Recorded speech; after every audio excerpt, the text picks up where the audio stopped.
and thank you for joining me at Spooky Reviews. I'm the Ghostess, and the Child's Play movies terrified me when I was a kid.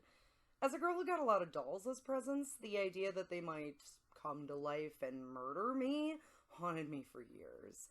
Every little glimpse I got of Child's Play only piqued my curiosity more. But when I actually sat down and watched them, I realized they're not so much scary as they are delightfully goony and gory. The premise is completely preposterous, but it is a franchise I enjoy revisiting from time to time.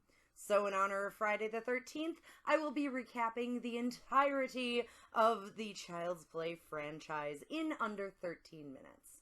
And like a cursed frogurt left out in the sun, these movies are about to be spoiled. You have been warned.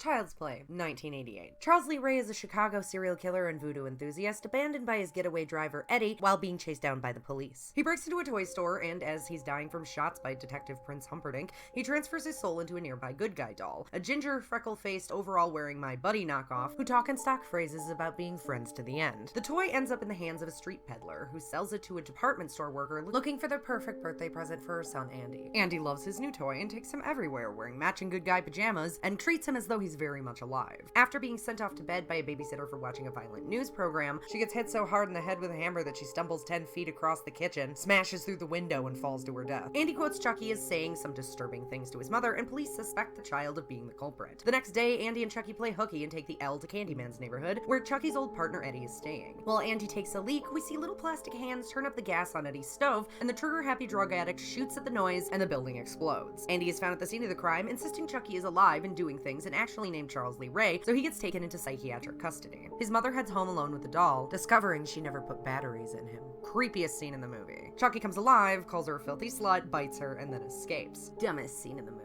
She then heads to Candyman's neighborhood to confront the street peddler who sold her the doll, who gets rapey before she's rescued by Humperdinck. He accuses her of being crazy after she tells him Charles Lee Ray is in the doll. However, Chucky is hiding in Humperdinck's car, attempts to strangle and stab him while he's driving, causing him to crash, and the doll escapes after being shot. Chucky is surprised that he sustains any injury, so he heads to his voodoo teacher's house for guidance. He condemns Chucky for being a murderer, but gets coerced via voodoo doll into telling him that Chucky can only transfer his soul into the first person to whom he revealed he was alive, Andy. Chucky then heads out a soul swapping, leaving the voodoo man to die, but not before he can tell Humperdinck and Mom Chucky's plan. Chucky gives the psychiatrist some lethal shock therapy while Andy escapes back to the apartment, only to get incapacitated by Chucky with a bat to the dome. As Chucky gets his voodoo on, Mom and Humperdinck come to the rescue. Andy torches him in the fireplace. This is the end, friend, before Chucky comes back alive again and again and again until he is shot to bits by the cops and then finally falls dead on the ground for really reals forever.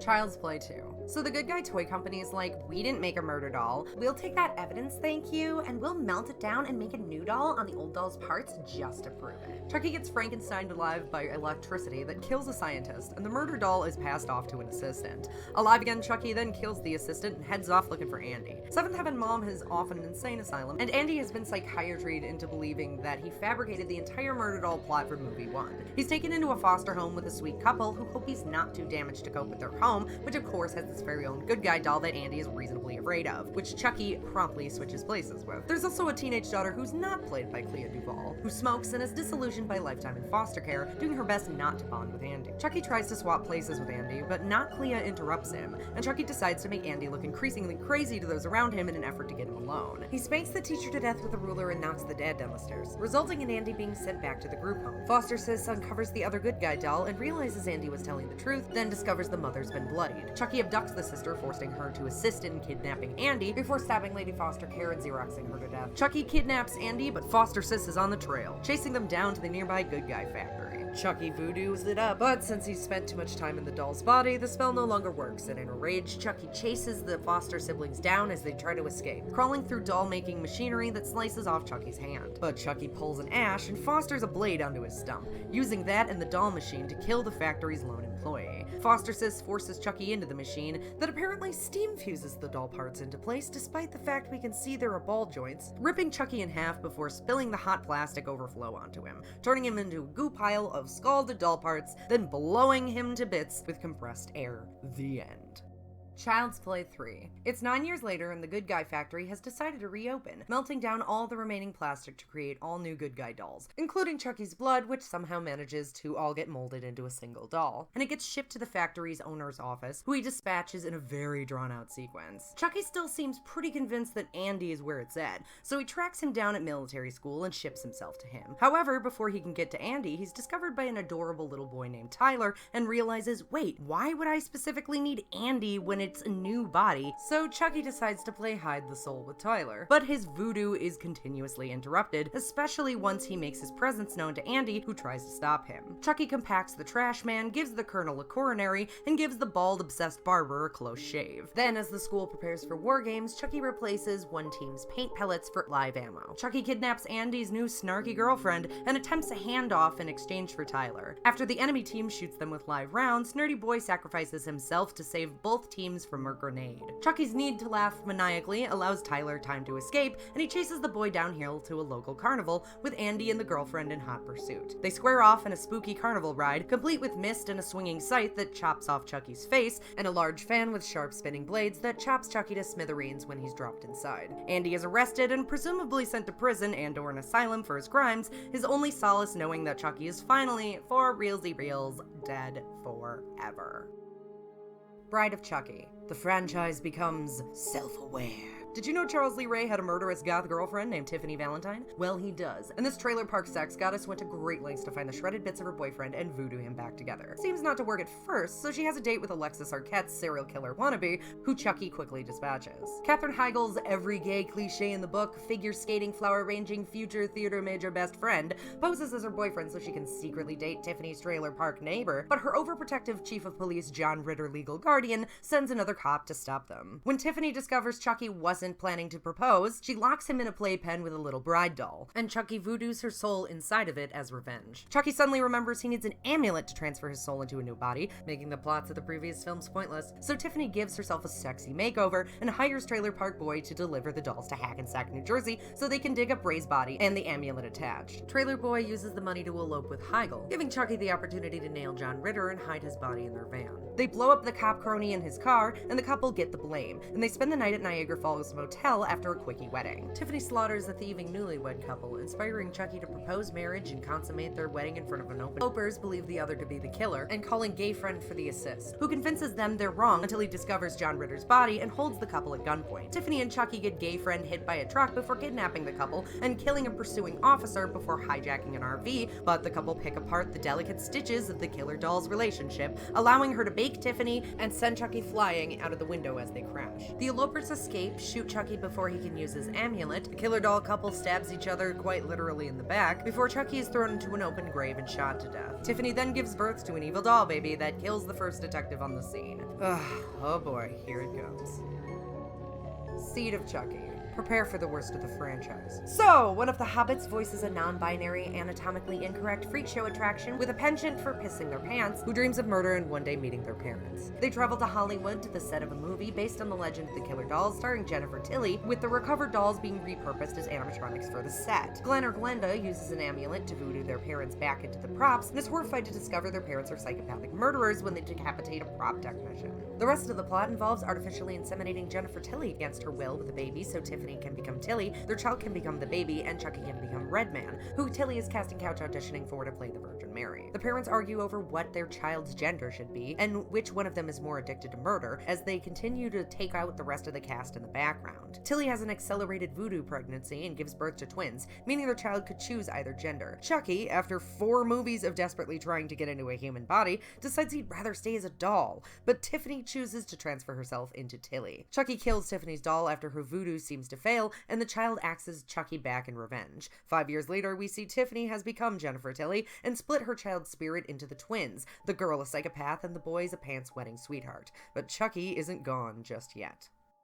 Curse of Chucky. Prepare for the best of the franchise, ladies and gentlemen. Seriously, this movie is way better than a directed-DVD 6th installment of a killer doll franchise has any right to be. So, a mysterious Chucky doll is delivered to the home of Nika, a wheelchair-bound former psych major who's moved in with her artist mother who apparently kills herself that night. Her sister, Barbie, arrives the next day for the funeral and tries to get Nika to sell her massive home, bringing along the family priest, husband, nanny, lesbian lover, and daughter, who is promptly gifted the doll by her aunt. When Nika makes dinner, the doll poisons one of the meals, and there's a nice tense scene about who it is, until we find out it's the priest, who leaves and promptly drives off the road on the way home, eventually dying from police incompetence. Nanny sexy Skypes with the sister in the next room, but Chucky electrocutes her, knocking out the power, right as Nika's research reveals that Charles Lee Ray is the man trolling their home movies. Sister discovers that Chucky has a stitched face under his good guy mask before he pokes out her eye to death. Brother-in-law ties Nika up, believing her to be the culprit, but quickly gets got while Alice hides, and Chucky chases Nika around the manor, battling their way as he explains how he fell in love with her family, and the assault on her mother is both the reason she is paralyzed and the crime he was fleeing from before he got killed in movie 1. Nika barely escapes Chucky, but gets framed for the murders when the cops arrive. Tiffany Valentine murders her way back to Chucky's body and ships him off to play hide the soul with Alice. In a post-credit scene, adult Andy Barclay gets a Chucky in the mail, but he is ready for him with a shotgun blast to the face.